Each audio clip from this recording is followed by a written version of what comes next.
எல்லோருக்கும் வணக்கம். Welcome to சஞ்சயும் நானும் விலாக் சேனல். இன்றைக்கி நம்ம சேனலில் பார்க்க போகிற ரெசிபி கார பணியாரம். இது அரிசி சேர்க்காமல் குதிரைவாளி மெத்தரம் வச்சு செய்ய போகிறோம். பணியாரத்துக்கு பொருத்தமாக கார சட்னியாக ஒன்று செய்ய போகிறோம். இந்த பணியாரம் வந்து மேலே நல்லா கிறிஸ்பியாக இருக்கும், உள்ளே நல்லா சாஃப்டாக இருக்கும். வீடியோவை ஃபுல்லாக பாருங்கள். பார்த்து பிடிச்சிருந்தால் லைக் பண்ணி சஞ்சயம் நானும் விலாக் சேனலில் சப்ஸ்கிரைப் பண்ணிக்கோங்க. இப்போ பணியாரம் பாருங்கள் எவ்வளோ கிறிஸ்பியாக இருக்குன்னு. சிறுதானியத்தில் ஏதாவது செய்யணுன்னா ரொம்ப பேர் யோசிப்பாங்க நல்லா வருமானு. நான் சொல்கிற அதே அளவுகளோடு நீங்கள் செய்யுங்க, கண்டிப்பாக பணியாரம் ரொம்ப சூப்பராக வருங்க. உங்கள் வீட்டில் எல்லாருக்குமே பிடிக்கும். இப்போ குதிரைவாளியில் குழி பணியாரம் எப்படி பண்ணுறதுன்னு பார்க்கலாமா? பணியாரம் பண்ணுறதுக்கு நம்ம ஃபஸ்ட்டு ஊற வச்சுக்கலாம். குதிரைவாளி வந்து 1 கப் எடுத்துருக்கேங்க. உளுத்தம்பருப்பு 1/4 கப் எடுத்திருக்கேன். அது வந்து வீடியோ ஆன் பண்ண மறந்துட்டேன், அதனால் வீடியோ மிஸ் ஆகிடுச்சு. இது கூடவே 1 ஸ்பூன் ஜவ்வரிசி சேர்த்துக்கலாம். ஜவ்வரிசி எதுக்காக சேர்க்குறோம்னா பணியாரம் வந்து அந்த மேலே நல்லா கிறிஸ்பியாக வருது பார்த்திங்களா, அதுக்காக. வழக்கமாக நம்ம அரிசி உளுந்து கழுவுறதை விட சிறுதானியத்தை வந்து ஒரு 4-5 வாட்டி நல்லாவே கழுவணுங்க. அது கொஞ்சம் அழுக்கு அதிகமாக இருக்கும். நான் நல்லா வாஷ் பண்ணி நல்ல தண்ணி ஊற்றிருக்கேன். 4 மணி நேரம் ஊறட்டும். இப்போ 4 மணி நேரம் ஊறிடுச்சுங்க. இப்போ பாருங்கள், குதிரைவாளி வந்து ஊறினது நமக்கு தெரியாது, ஆனால் உளுந்து பாருங்கள் நல்லா ஊறி புஷ்ஷுன்னு பெருசாக இருக்குது. இப்போ இதை மிக்ஸி ஜாரில் அரைச்சிக்கலாம்.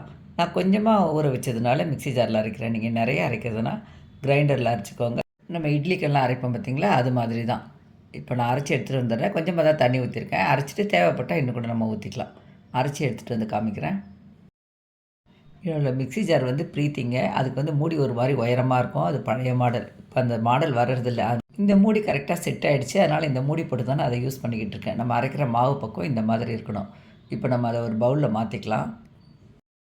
மாவுக்கு தேவையான கல் உப்பு சேர்க்குறேன். எப்போவுமே நம்ம மாவு பார்த்திங்கன்னா கையில் போட்டு கரைச்சோம்னா தான் அந்த மாவோட பக்கம் கரெக்டாக இருக்கும். புளிக்கிற தன்மைலாம் ரொம்ப சரியாக இருக்குன்னு சொல்லுவாங்க. நான் அந்த மாதிரி கையில் தாங்க அரைச்சிருக்கேன். இப்போ நம்ம மூடி வச்சிடலாம்.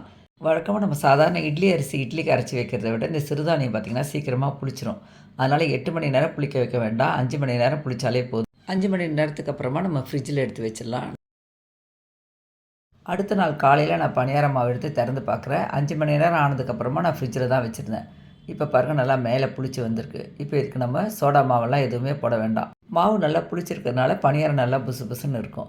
இதுவே நம்ம அரைச்ச உடனே பணியாரம் செய்யணுன்னா ஒரு சிட்டிக்கை சோடா சேர்த்து கலந்துட்டு அதுக்கப்புறமா பணியாரம் ஊற்றலாம். இருந்தாலும் இந்த மாதிரி புளிச்சு செய்கிற பணியாரம் தான் டேஸ்ட்டு நல்லாயிருக்கும். பணியாரத்துக்கு தாளிக்கணும். அதுக்காக நான் ஒரு கடாய் வச்சுருக்கேன். கொஞ்சமாக எண்ணெய் சேர்த்துக்கலாம். எண்ணெய் காஞ்சதுக்கப்புறமா 1 டீஸ்பூன் கடுகு சேர்த்துக்கலாம். கடுகு பொரிஞ்சு வந்ததும் உளுத்தம்பருப்பு 1/2 ஸ்பூன் அளவுக்கு சேர்த்துக்கலாம். உளுத்தம்பருப்பு நிறைய சேர்க்கறதுனால நம்ம பணியாரம் சாப்பிடும்போது இடையிடையே கடிப்படும். அது ரொம்ப நல்லாயிருக்கும். ஒரு சின்ன பீஸ் இஞ்சி, அதை நான் பொடியாக கட் பண்ணி வச்சுருக்கேன். உங்கள் வீட்டில் சின்ன பசங்க இருக்காங்கன்னா இந்த மாதிரி கட் பண்ணாதீங்க. அது பசங்களுக்கு வாயில் கடிப்படுறது பிடிக்காது. சீவிட்டு சேர்த்துக்கோங்க. அப்போ மாவோடு சேர்ந்துருக்கும். குழந்தைங்களுக்கும் அது வாயில் கடிப்படாது. இஞ்சி பாருங்கள் நல்லா பொரிஞ்சு வாசனை வருது. இப்போ கொஞ்சமாக கருவேப்பிலை, அதையும் நான் பொடியாக தான் கட் பண்ணி சேர்த்துருக்கேன்.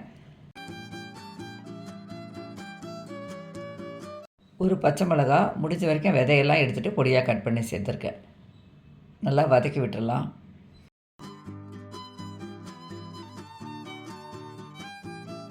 சின்ன சைஸ் வெங்காயம் நைஸாக கட் பண்ணி வச்சுருக்கேன், சேர்த்துட்டு வதக்கி விட்டுடலாம். வெங்காயம் நல்லா ஒரு பிங்க் கலரில் வந்தால் போதும். வெங்காயம் பாருங்கள் ஒரு நல்ல ஒரு பிங்க் கலரில் வந்துருச்சு. எடுத்து ஒரு கிண்ணத்தில் வச்சிடலாம். அது நல்லா ஆறணும். இப்போ அதே கடாய் தாங்க வச்சுருக்கேன். கார சட்னிக்கு நம்ம வதக்கிக்கலாம். நல்லெண்ணெய் ஊற்றிருக்கேன். சட்னிக்கு நல்லெண்ணெய் செய்யுங்க, நல்லாயிருக்கும். நல்லெண்ணெய் இல்லை கடலெண்ணெய் அதில் செய்யுங்க. 1 ஸ்பூன் அளவுக்கு கடலைப்பருப்பு போட்டிருக்கேன். பருப்பு வந்து அந்த எண்ணெயிலே பொரியணும். அப்போ தான் சட்னி சாப்பிடும்போது நல்லாயிருக்கும். ஒரு மீடியம் சைஸ் வெங்காயம் கட் பண்ணி வச்சுருக்கேன், சேர்த்துடலாம். வெங்காயம் சேர்த்து அதே அளவுக்கு தக்காளிங்க, அதுவும் இதே கப்பில் தான் எடுத்துருக்கேன், சேர்த்துட்டு வதக்கி விட்டுடலாம். இந்த சட்னி வந்து இட்லி தோசையோடு சாப்பிட்றதுக்கும் ரொம்ப நல்லாயிருக்கும். நான் வந்து பொதுவாக பணியாரத்துக்கு இந்த சட்னி தான் அரைப்பேன், நல்லாயிருக்கும். பூண்டு ஒரு 5-6 பல்லு சேர்த்துக்கலாம், அந்த வாசனையும் நல்லாயிருக்கும். தக்காளி, வெங்காயம், பூண்டெல்லாம் இந்த அளவு செவந்ததுக்கப்புறமா காரத்துக்கு தகுந்த மாதிரி காஞ்ச மிளகாய் சேர்த்துக்கலாம். நான் 3 மிளகாய் சேர்க்குறேன். இந்த சட்னிக்கு அது அளவான காரமாக இருக்கும். வெங்காயம் தக்காளியெல்லாம் நல்லா செவந்துடுச்சுங்க. நம்ம ஒரு தட்டில் மாற்றிக்கலாம். சட்னிக்கு தாளிக்கணும் இல்லையா, அதுக்காக நான் அதே கடாயிலே ஒரு 2 ஸ்பூன் அளவுக்கு எண்ணெய் ஊற்றிருக்கேன். இப்போ பாருங்கள், இதுக்கு சட்னிக்கு தேவையான உப்பும் வச்சுருக்கேன். இது நல்லா ஆறுனதுக்கப்புறமா நம்ம சட்னியை அரைச்சி எடுத்துக்கலாம். சட்னி தாளிக்கிறது என்ன, வழக்கமான தாளிது தாங்க. எண்ணெய் காஞ்சதை கொஞ்சமாக கடுகு, உளுத்தம்பருப்பு, ஒரு கொத்து கருவேப்பிலை சேர்த்து பொரிய விட்டு எடுத்து வச்சிடலாம். இதுலேயே இருந்ததுன்னா கருகிடும். அதனால் சிம்மில் வச்சு தான் நான் பொரிய விடுவேன். இது எடுத்து வச்சுட்டு பணியாரக்கல் வச்சுருக்கேன். இப்போ பணியாரம் ஊற்ற ஸ்டார்ட் பண்ணணும். நம்ம வதக்கி வச்சுருக்கோம் பார்த்திங்களா, அந்த வெங்காயம் நல்லா ஆறிடுச்சு.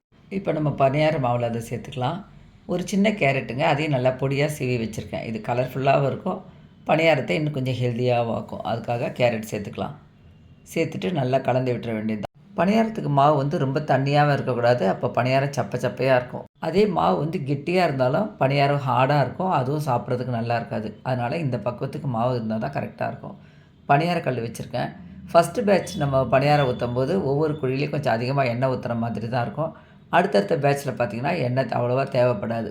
இப்போ எல்லா ஹோல்லையுமே பார்த்திங்கன்னா நான் எண்ணெய் ஊற்றிட்டேன். கல் நல்லா காயணும். காய்ஞ்சதுக்கப்புறம் தான் பணியாரம் ஊற்றினோம்னா அந்த மாவு வந்து நல்லா செவந்து வர்றது ஒரே மாதிரி நல்லாயிருக்கும். நான் வழக்கமாக சொல்கிறது தாங்க, பணியாரம் ஊற்றும்போது ஃபஸ்ட்டு அந்த சென்டரில் இருக்க குழியில் ஊற்றக்கூடாது. அதில் தீ அதிகமாக இருக்கிறதுனால அதில் சீக்கிரமாக செவந்துடும். அதனால் சுற்றி இருக்க ஹோல்லெல்லாம் ஊற்றிட்டு அதுக்கப்புறமா சென்டரில் ஊற்றிக்கலாம். மாவோட பக்குவம் பார்த்திங்களா, இந்த மாதிரி பதத்தில் இருக்கணும்.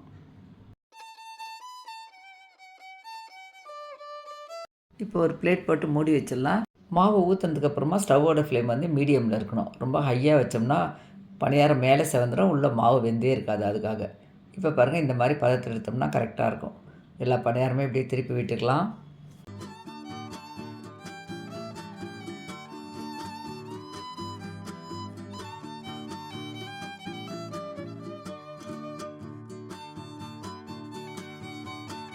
திருப்பி விட்டதுக்கப்புறம் நம்ம எண்ணெய் ஊற்றணுன்றதில்ல, இருக்கிற எண்ணெயிலே நல்லா செவந்துடும். இப்போ பாருங்கள், நல்லா செவந்துடுச்சு. இப்போ எல்லா பணியாரமும் எடுத்து வச்சிடலாம்.